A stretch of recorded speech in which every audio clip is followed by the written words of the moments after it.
त्रासदी की रात जिसमें 15,000 लोगों की मौत हो गई।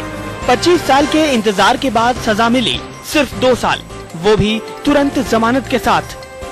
भोपाल मामले की जांच करने वाले पूर्व सीबीआई अधिकारी BR लाल ने साफ कहा है कि उन्हें इस बात के लिखित आदेश मिले थे कि एंडरसन के प्रत्यर्पण को लेकर ज्यादा तेजी न दिखाई जाए। मेरे विचार में एंडरसन का एक्स्ट्राडिशन होना चाहिए था, इन्वेस्टिगेशन होनी चाहिए थी। हजारों जिंदगियों के गुनाहगार के इस तरह बच निकलने को लेकर अब राजनीतिक हलकों में भी खलबली मच गई है। This bill should be revisited, rather it should be drafted afresh. इस फैसले को लेकर हो रहे विरोध प्रदर्शन के बाद सरकार अब दलील दे रही है कि एंडरसन की फाइल अभी बंद नहीं हुई है। That doesn't mean the cases are closed for them. Same section of law he has to be tried and he can be procured. तो सरकार जिस तरह से मरहम लगाने की बात कर रही है उससे जख्म भरने के बजाय और हरे हो जाएंगे। गुड़गांव से राज वर्मा के साथ संदीप सोनवलकर, दिल्ली आज तक।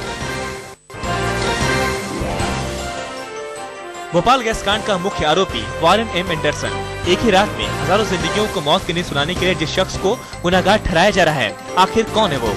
जिस वक्त भोपाल गैस कांड हुआ था, एंडरसन यूनियन कार्बाइड का चीफ एग्जीक्यूटिव ऑफिसर और पूर्व चेयरमैन था। अब सवाल यह है कि एंडरसन इस हादसे के लिए जिम्मेदार कैसे था? दरअसल यूनियन कार्बाइड के मुखिया के तौर पर एंडरसन को 1982 में भोपाल यूनियन कार्बाइड प्लांट की सुरक्षा ऑडिट के बारे में पूरी जानकारी थी।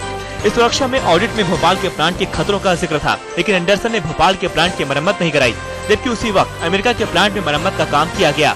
तय है कि एंडरसन की लापरवाही की वजह से 3 दिसंबर की रात को भोपाल में मौत का तांडव हुआ, जिसका असर आज भी लोग झेल रहे हैं। 3 दिसंबर को ही भोपाल में FIR दर्ज हुई और 4 दिन बाद ही एंडरसन सहित भारतीय अधिकारियों को जमानत मिल गई। 25 साल तक चलती रही कार्रवाई और अब जो फैसला आया उसे भोपाल गैस पीड़ितों के साथ इंसाफ तो कतई नहीं कहा जा सकता। आज तक ब्यूरो। सेना इंजीनियरिंग कोर के मुखिया लेफ्टिनेंट जनरल AK नंदा पर सेना ने जांच बिठा दी है। लेफ्टिनेंट जनरल नंदा पर उनके जूनियर की पत्नी के साथ यौन उत्पीड़न का आरोप है। आरोप है कि इजराइल के दौरे पर गए नंदा ने अपने जूनियर की पत्नी के साथ छेड़छाड़ की थी।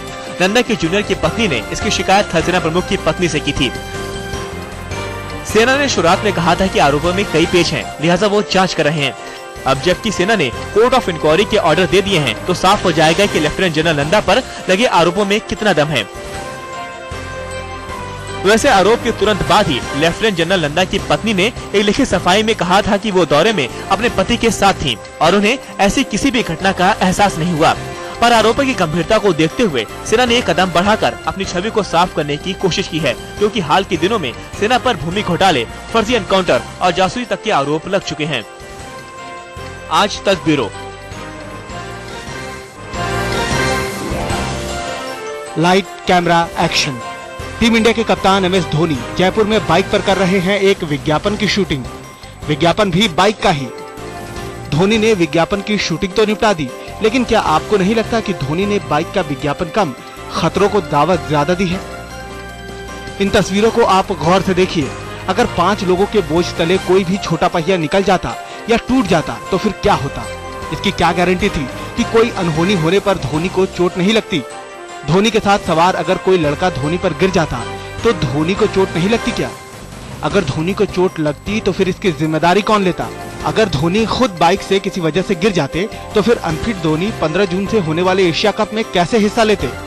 जोखिम भरे स्टंट के लिए महेंद्र सिंह धोनी ने पहले एहतियात बरती हो, लेकिन ऐसे समय में जब टीम इंडिया को एशिया कप खेलने जाना है, जरा सी चूक भारतीय टीम के लिए भारी पड़ सकती थी। पहले ही 2 टूर्नामेंट में भारत की नाक कट चुकी है। ऐसे में टीम इंडिया के कप्तान को इस तरह के स्टंट से परहेज करना चाहिए था। शरद कुमार, जयपुर आज तक।